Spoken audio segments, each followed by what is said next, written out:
And if you were in the spaceship, then a parent could stay out here and watch the children. So I think that makes a huge difference. Are there any plans to add more seats right now? No, not more seats, but there'll be up to 8 more segments in there.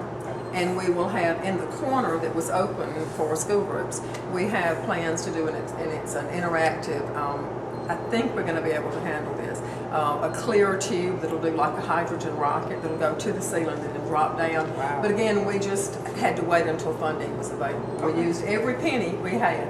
But the good thing about building an exhibit and allowing yourself room to grow is that you can keep it new for people. And I think that's real important. Here's the wonderful planetarium I was telling you about, and of course it's based on a replica of the rotunda on the university campus. We took off the window panels, and this was done with the help of one of my college students actually, who works part-time, named Lee Robbins. And Lee and I came up with an idea to do constellation studies so that when the planetarium does not have a show going on, because we only do shows on certain times during the day and you go inside, that parents can teach their children just a little bit more about the constellations in the sky and the panels. And the thing about these panels is that rather than like an illustration in a book that has the lines connected, like connect the dots, and you see the images right away, these are actually not connected, so I think it gives you a better feel for what the constellations may look like. And as again, we use arcade buttons throughout the museum now. That's like the button on the retina eye scan, because they're almost indestructible. We have tremendous amounts of damage with things at the museum that in the past 10 years you may not have had. So we're finding as many ways as we can to put something in that doesn't have to be replaced so often. Well, and so these panels go all the way around here, and then we'll update these and change these all along as well. One of the other new things that we've done, and we're going to we'll go past Grandmother's Attic and then come back out. How about that? Grandmother's Attic has been here for years, originally funded by the Junior League of Tuscaloosa, and we'll do a walkthrough in there. It's wonderful. We have updated the painting, we update the clothing, obviously. We've added an interactive, this is a magnetic table with magnetic pieces, and then we change information about quilts, and so children can learn a little bit about quilts, which would have been very popular during the era that downtown Tuscaloosa is represented, that late 1800s, early 1900s, and of course quilts have enjoyed such a resurgence, and you can make your own quilt pattern and learn a little bit about it at the same time. Obviously that particular interactive is not for very young toddlers, but the table's high enough that they can't get to those pieces, and we have parent information throughout the museum if we feel like they need to know about it.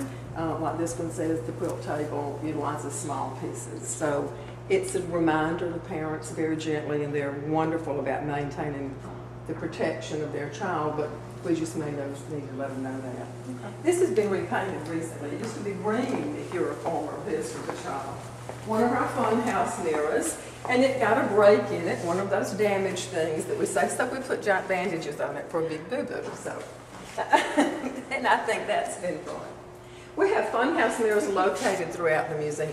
And this wall is going to be opened up. And this is not attractive, but within the next few months, all of that opens up. And this will be another exhibit with a double wide opening. And it's going to be called, I think a working title is Pop's Zone or Pop's Garage.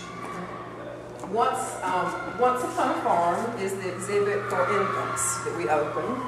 We found out very quickly after we opened this exhibit that there was such a need for programs for very young children, and the programs were so popular that we needed a place for them to do other activities. So we took a storage room and we put in behind the garden gate. Recently, in February, we refloored. This is a soft floor in this particular area for those young children.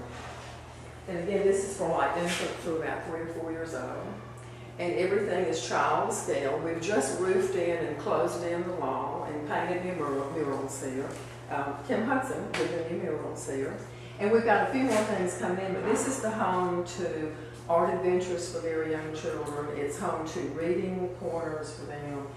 Moving and Grooving, which is a music and dance thing just for young children and their parents. And if they're in here, I'm sorry there's not a program this morning, it is just a fun, amazing thing to watch because you have all the children dancing and all the adults, and it's been a great addition. We've outgrown all of our space here at CHOM, so you'll notice as we're going through, we're taking as many nooks and crannies and developing them, and we're putting vertical interactives like the constellation panels so that we can keep growing and adding new. Well, tell us a little bit about, because unfortunately we won't have time to go see the birthday area. Tell us a little bit about the birthday area. Oh, the birthday room is brand new. We have always had birthday parties, and they're very popular here at CHOM. It's an ideal thing, and the average age for that is very young children, even as young as 1 year old, to about 10 or 11, and I find that at that point, but I think that's typical, children begin to do a different type party.